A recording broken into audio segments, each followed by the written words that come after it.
Hello दोस्तों, आपका D17 classes में स्वागत है। आज हम अवतल दर्पण द्वारा प्रतिबिंब का निर्माण देखेंगे। तो चलिए शुरू करते हैं। तो सबसे पहले हम कुछ बेसिक चीज़ देखेंगे कि अवतल दर्पण को कैसे पहचानेंगे। ये एक गोलीय पृष्ठ है।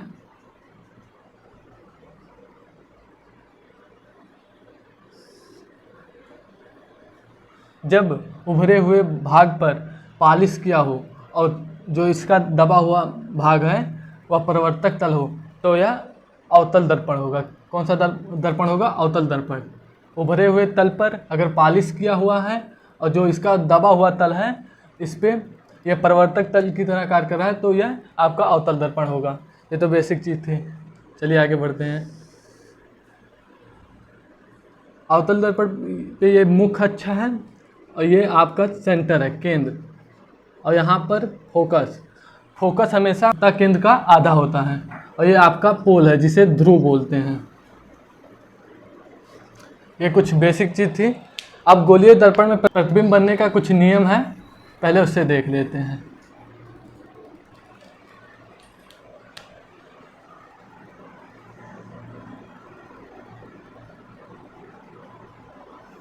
पहला,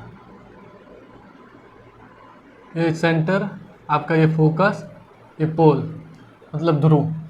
पहला नियम है, मुख्य अक्ष के समांतर आने वाली किरणें परावर्तन के पश्चात फोकस से होकर जाती हैं। पहला नियम क्या है? मुख्य अक्ष के समांतर आने वाली किरणें परावर्तन के पश्चात फोकस से होकर जाती हैं। दूसरा देखते हैं।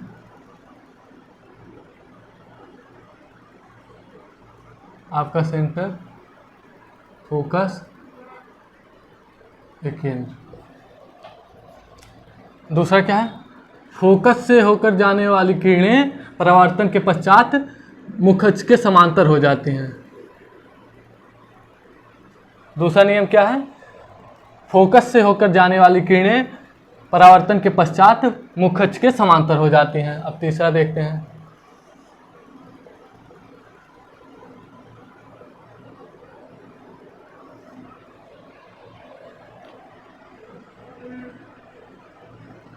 ये आपका सेंटर है, ये आपका फोकस, ये ध्रुव। वक्रता केंद्र से होकर जाने वाली किरणें परावर्तन के पश्चात उसी मार्ग में वापस लौट जाती हैं। क्या है? तीसरा नियम क्या है? वक्रता केंद्र से होकर जाने वाली किरणें परावर्तन के पश्चात उसी मार्ग में वापस लौट जाती हैं। पहला है, मुख्य अक्ष के समांतर चलने वाली किरणें परावर्तन के पश्चात फोकस से होकर जाती हैं। दूसरा क्या है? फोकस से होकर जाने वाली किरणें परावर्तन के पश्चात मुख्य अक्ष के समांतर हो जाती हैं। तीसरा क्या है? वक्रता केंद्र से होकर जाने वाली किरणें परावर्तन के पश्चात उसी मार्ग में वापस लौट जाती हैं। तो ये तीनों आपको याद रखना पड़ेगा, तभी हम अवतल दर्पण द्वारा प्रतिबिंब का निर्माण कर पाएंगे। तो पहला निर्माण देखते हैं, जब अवतल दर्पण में प्रतिबिंब वस्तु अनंत पे रखा हो। जब वस्तु को बिंब भी लिख सकते हैं आप, या बिंब, वस्तु या बिंब। वस्तु को वस्तु लिखिए या बिंब, कुछ भी लिख सकते हैं। जब वस्तु या बिंब अनंत पर हो, जब वस्तु अनंत पर हो तब देखते हैं अवतल दर्पण में प्रतिबिंब कहाँ बनेगा। ये आपका अवतल दर्पण है।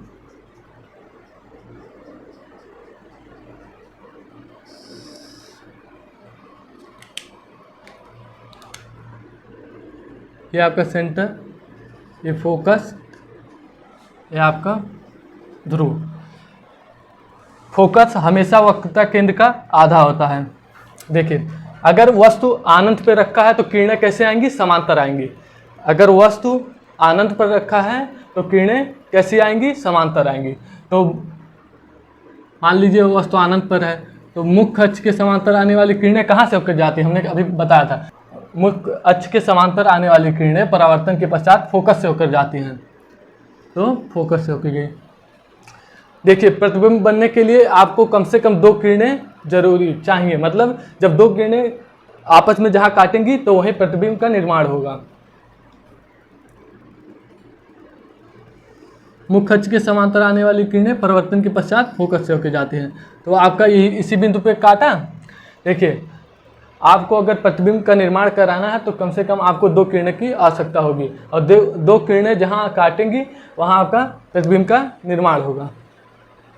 अगर 2 किरणें स्वयं काटती हैं तो वह वास्तविक प्रतिबिंब बनेगा। अगर 2 किरणें स्वतः ना काटे, उन्हें जबरदस्ती मिलाया जाए तो वहाँ आभासी प्रतिबिंब बनेगा। इसके बारे में भी आगे देखते हैं। देखिए, जब वस्तु आपका अनंत पर था तो प्रतिबिंब कहाँ बन रहा है? फोकस पे। तो पहले देखते हैं।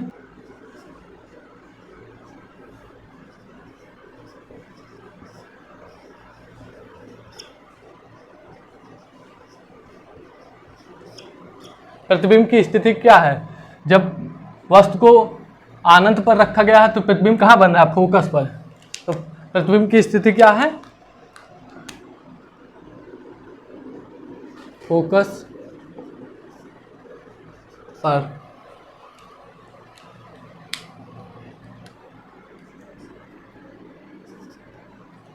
अब दूसरा देखेंगे।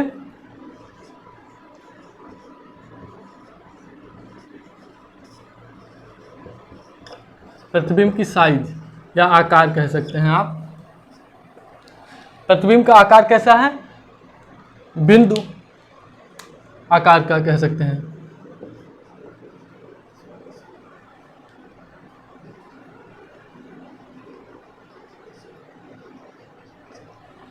आपका जो प्रतिबिंब है कैसा है? बिंदु आकार का है।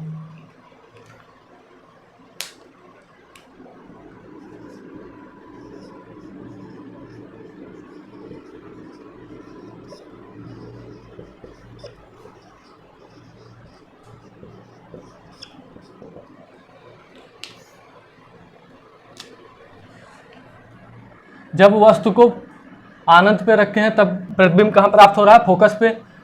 और प्रतिबिंब की साइज कैसी थी? बिंदु आकार का था।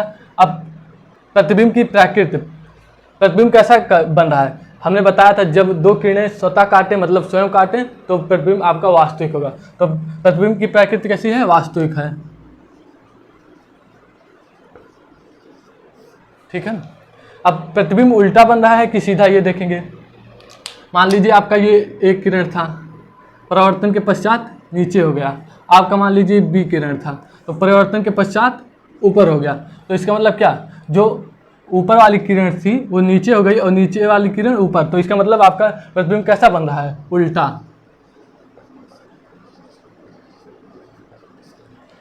देखिए, जब वस्तु को हम अनंत पर रखे हैं तो हमारा प्रतिबिंब कहाँ प्राप्त हो रहा है? फोकस पर। ठीक है।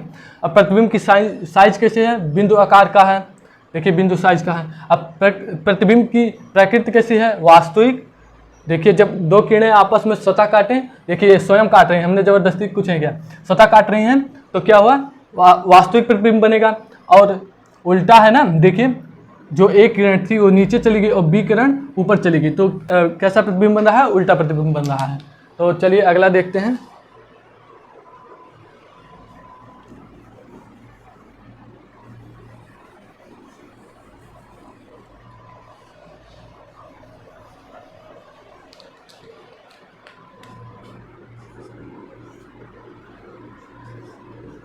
जब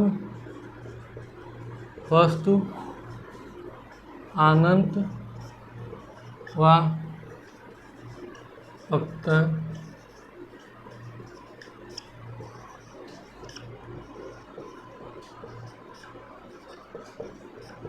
अब दूसरा क्या है? जब वस्तु अनंत व वक्रता केंद्र के बीच हो। मतलब देखते हैं,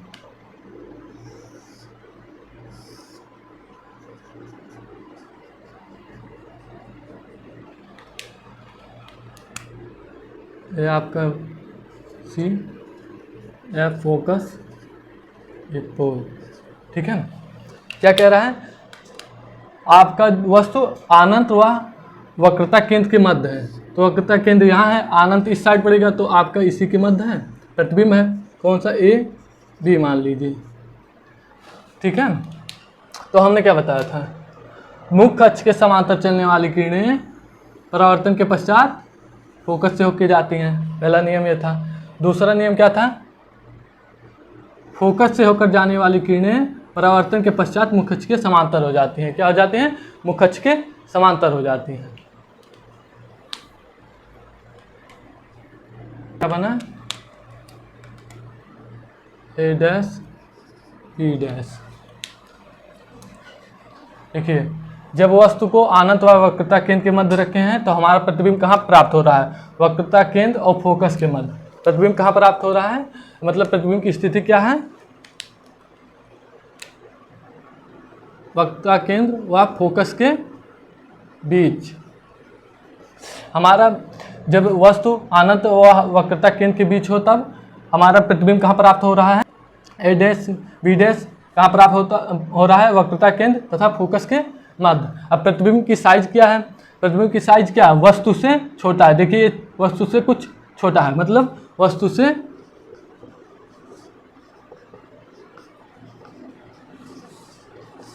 अब प्रतिबिंब की प्रकृति देखेंगे। जब ये देखिए, दो किरणें स्वतः अपने आप यहाँ पर काट रही हैं तो प्रतिबिंब कैसा है? वास्तविक है।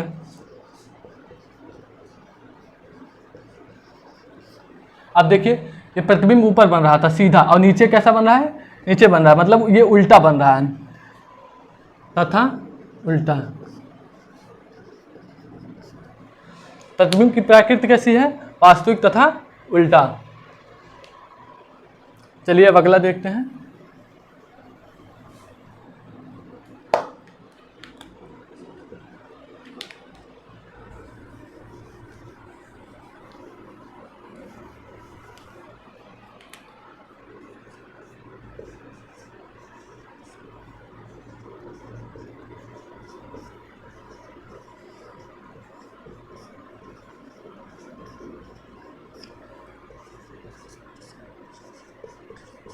अगला वर्ड क्या है? जब वस्तु वक्रता केंद्र पर हो।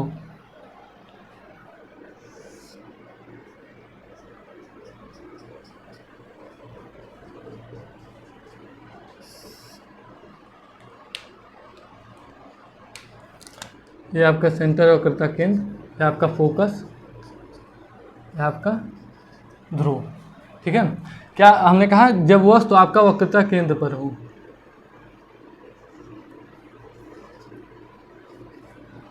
तो पहला नियम, जब मुख्य अक्ष के समांतर चलने वाली किरणें परावर्तन के पश्चात फोकस से होकर जाती हैं। ठीक है, मुख्य अक्ष के समांतर चलने वाली किरणें परावर्तन के पश्चात फोकस से होकर जाती हैं। और फोकस से होकर जाने वाली किरणें परावर्तन के पश्चात मुख्य अक्ष के समांतर हो जाती हैं। तो कहाँ काट रहा है? ये वक्रता केंद्र पर। देखिए, इसी पे काट रहा है ना। तो हमारा प्रतिबिंब क्या बना? ए डैश बी डैश। ठीक है, तो प्रतिबिंब की स्थिति क्या है? वक्रता केंद्र पर।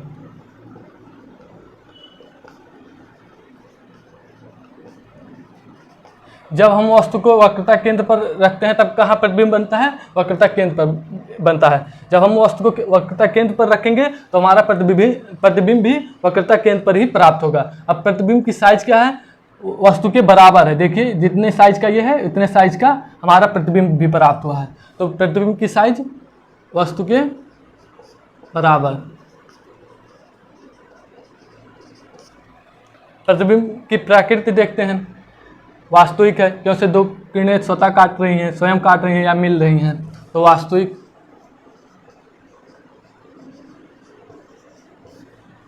प्रतिबिंब सीधा है, नीचे क्या है? उल्टा है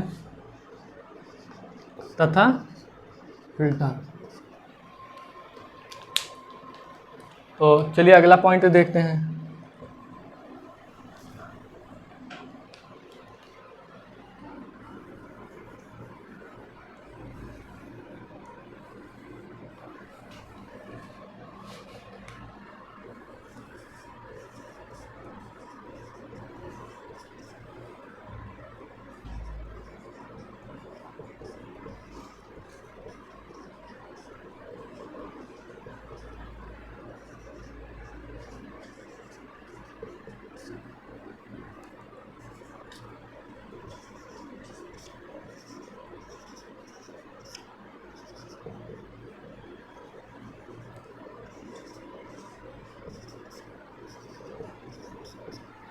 जब वस्तु वक्रता केंद्र तथा फोकस के बीच हो, अर्थात उसके मध्य जब रखा हो।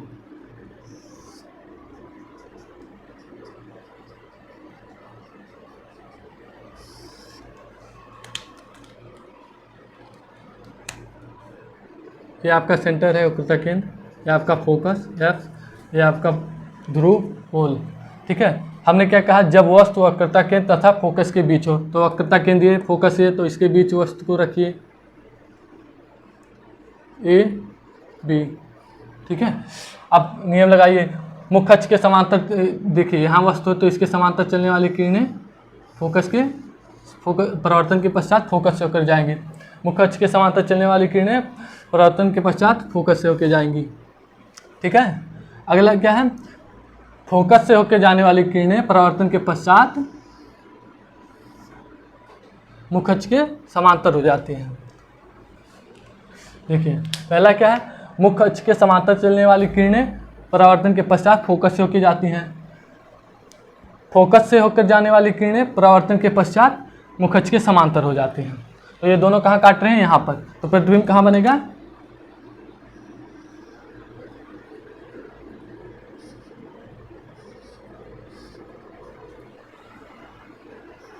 ए डैश बी डैश। ठीक है, आपका प्रतिबिंब कहाँ बन रहा है, ए डैश बी डैश। जब वस्तु को वक्रता केंद्र तथा फोकस के बीच रखा गया है, तब आपका प्रतिबिंब कहाँ बन रहा है, अनंत तथा वक्रता केंद्र के मध्य, अनंत तथा वक्रता केंद्र के मध्य। तो प्रतिबिंब की स्थिति क्या है, अनंत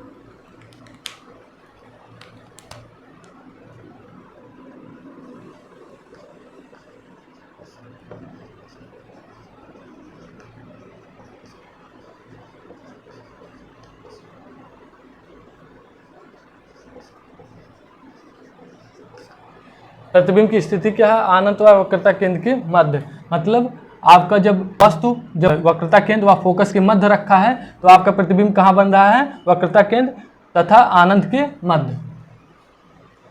प्रतिबिंब की साइज कैसी है, वस्तु से बड़ा। देखिए प्रतिबिंब, ये आपका वस्तु है और प्रतिबिंब देखिए वस्तु से बड़ा दिख रहा है, तो प्रतिबिंब की साइज क्या है, वस्तु से बड़ा।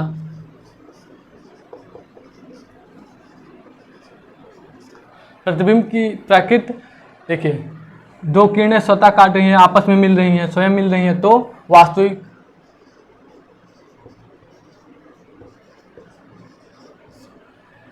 ये सीधा है और ये इसके नीचे बना, मतलब प्रतिबिंब उल्टा प्राप्त हो रहा है। तथा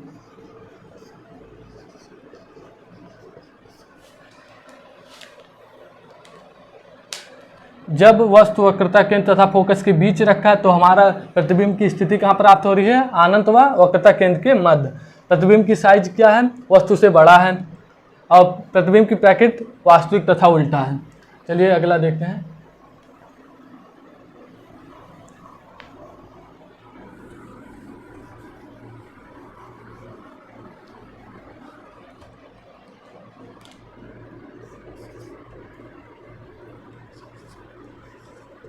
जब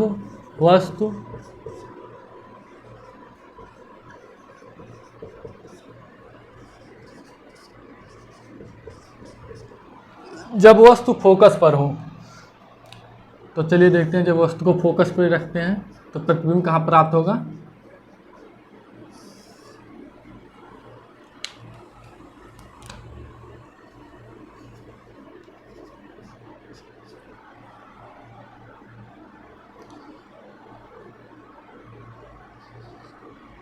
वस्तु फोकस पे है, ए बी।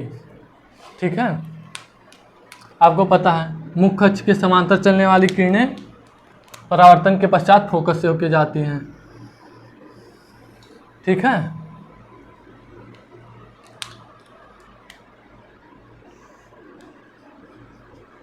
मुख्य अक्ष के समांतर चलने वाली किरणें फोकस से होकर जाती हैं। अब देखिए, वक्रता केंद्र से होकर जाने वाली किरणें परावर्तन के पश्चात उसी मार्ग में वापस लौट जाती हैं, परावर्तन के पश्चात उसी मार्ग में वापस लौट जाती हैं। हमने बताया था वक्रता केंद्र से होकर जाने वाली किरणें परावर्तन के पश्चात उसी मार्ग में वापस लौट जाती हैं। देखें, जब दो किरणें, देखिए ये दोनों किरणें आपस में समांतर हैं, और जब दो किरणें आपस में समांतर होती हैं तो वह कहाँ पर मिलती हैं? अनंत पर। कहाँ पर मिलती हैं? अनंत पर। तो हमारा प्रतिबिंब कहाँ प्राप्त होगा? अनंत पर।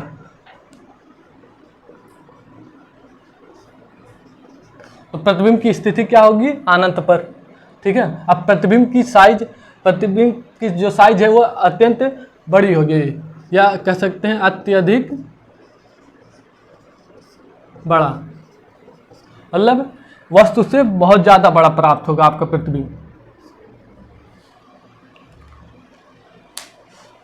अब प्रतिबिंब की प्रकृति देखते हैं, तो ये दोनों किरणें अनंत पे जाके मिलेंगी, तो क्या कैसा प्रतिबिंब बनेगा? वास्तविक।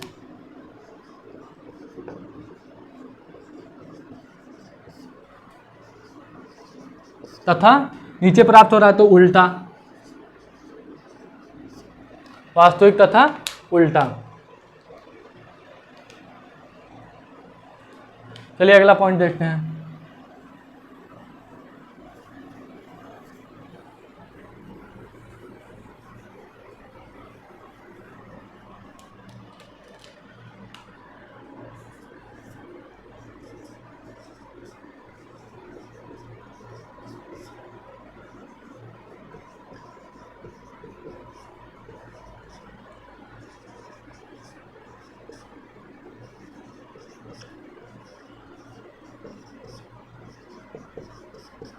जब वस्तु फोकस व ध्रुव के बीच हो, मतलब जब हम वस्तु को फोकस व ध्रुव के मध्य रखते हैं तब देखते हैं प्रतिबिंब हमें कहाँ प्राप्त होता है?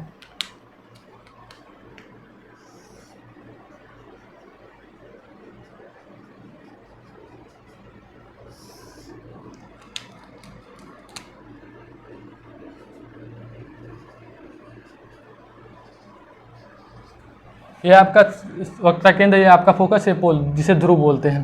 तो हमने क्या कहा? जब वस्तु फोकस व ध्रुव के बीच हो, तो फोकस आपका ये है, ध्रुव ये है, तो यहीं इसके मध्य रखिए वस्तु को, ए बी। तो हमें पता है मुख्य अक्ष के समांतर चलने वाली किरणें परावर्तन के पश्चात फोकस से होके जाती हैं। ठीक है। अगला क्या है? वक्रता केंद्र से होकर जाने वाली किरणें परावर्तन के पश्चात उसी मार्ग में वापस लौट जाती हैं।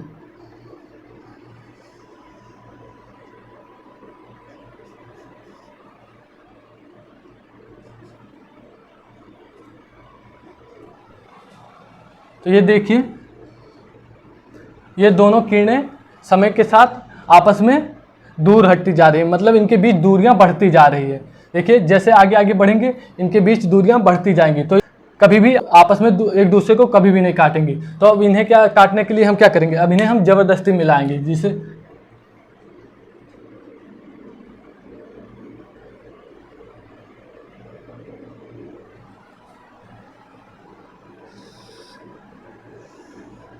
प्रतिबिंब क्या प्राप्त हुआ? ए डैश बी डैश।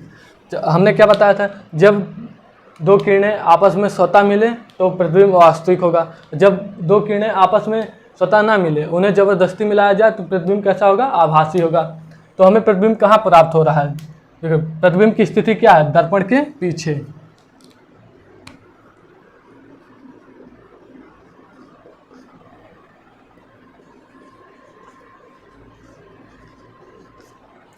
प्रतिबिंब की साइज क्या है? वस्तु से बड़ा है। देखिए वस्तु आपका ये है और आपका ये प्रतिबिंब है जो प्राप्त हुआ है ए डैश बी, तो वस्तु से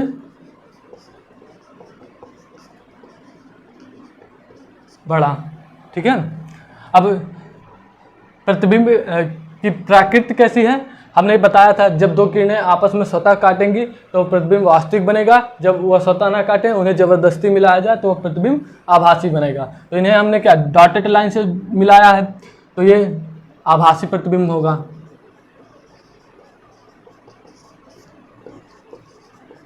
अब ये उल्टा होगा कि सीधा? देखिए प्रतिबिंब सीधा है, तो देखिए वस्तु आपका सीधा है, प्रतिबिंब भी आपका सीधा ही बन रहा है, तो आभासी तथा सीधा।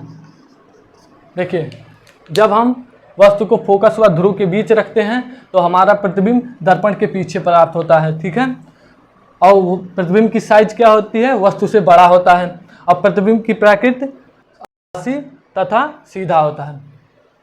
आज के लिए बस इतना ही। आशा है आपको ये समझ में आया होगा। अगर आपको ये समझ आया तो कमेंट करके ज़रूर बताइए, और हमारे चैनल को अभी तक सब्सक्राइब नहीं किया है तो सब्सक्राइब कर लीजिए। मिलते हैं अगले वीडियो में।